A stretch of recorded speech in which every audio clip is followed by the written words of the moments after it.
근데 제가 우연히 제가 조카들을 만나게 되었는데 고등학생, 네. 남자 고등학생이에요.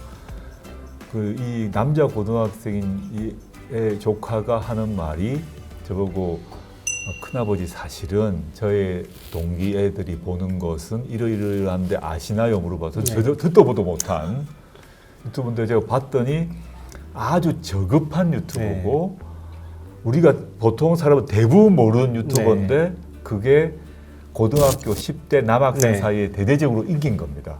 대표님, 저는 그 유튜브들을 연구하고 다 살아서 얼마나 고통스러웠겠습니까? 저는 그걸 보고 깜짝 놀랐어요. 네.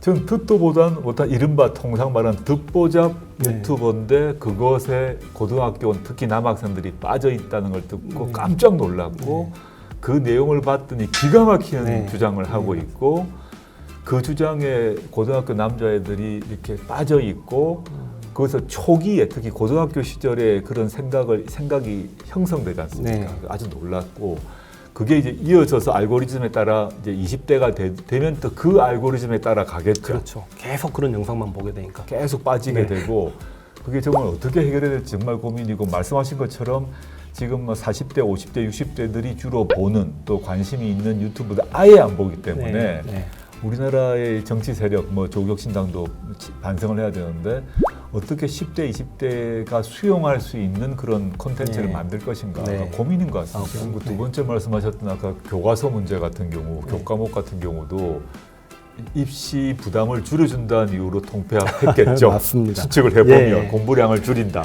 그거는 큰 흐름이기 때문에 어쩔 수 없는데. 하다 보니까 근현대사, 특히 현대사 공부는 거의 빠져버릴 것이고 그러면 그게 없는 상태에서 이제 그게 국영수건, 화학이건 물리 공부하고 난 뒤에 그 비어 있는 현대사에 대한 지식, 정보, 관점은 그 극우적 유튜버가 들어와서 심어준다는 그렇죠. 이제 한국사랑 교과가 있는데 이 교과가 절대 평가돼 버리고 쉽게 출제하겠다. 그리고 서울대학교가 50점에서 30점만 맞으면 대학 가는데 지장이 없기 때문에 신경 안 써도 되는 거죠. 이게 어느 정도 쉽게 출제하겠다고 옛날에 문제를 예시를 했냐면 이 전봉준이 이제 일본 경찰대에 끌려가는 장면 유명한 사진 있지 않습니까? 무릎. 근데 이 인물이 누구야 이렇게 상투를 틀고 있잖아요. 그 전봉준 사진을 줘놓고 1번 원효대사, 2번 의상스님. 그러니까 이게 지금 친구들은 소위 19, 20살 이렇게 한국사를 수능 시험을 보는 친구들이 50점 만점에 30점을 못 넘지만 지금 50대, 60대 기성세대들 옛날 학력고사 시절에 오히려 박정희 전두환 시절에 국사를 공부하셨던 분들은 지금 문제 풀면 30점, 40점을 다 맞습니다. 그렇겠네요. 그렇게 쉽게 출제를 함에도 불구하고 기본적으로 학생들이 역사 인식이 어느 정도냐면 20살 재수 학원에 다니는 이제 아는 선생님께서 이렇게 물어봤답니다. 그냥 이렇게 물어봤대요. 원래 이런 굉장히 유치한 질문이죠. 김구 선생님은 자본주의자야, 사회주의자야? 원래 민족주의계야, 사회주의계야라고 물어봤는데 재수한 학생들 거의 대부분이 사회주의자잖아요.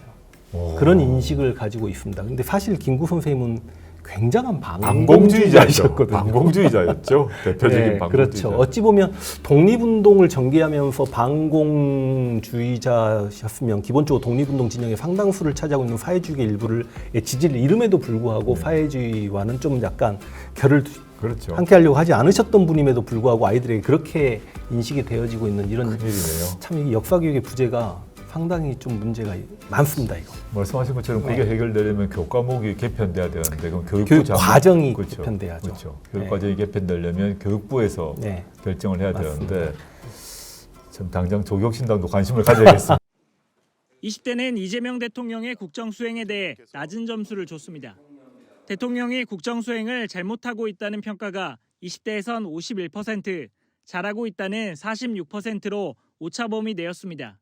그 다음으로 부정평가가 많았던 건 70대 이상이었는데 44%였습니다. 다른 연령대에선 모두 오차범위 밖에서 긍정평가가 부정평가보다 높았습니다.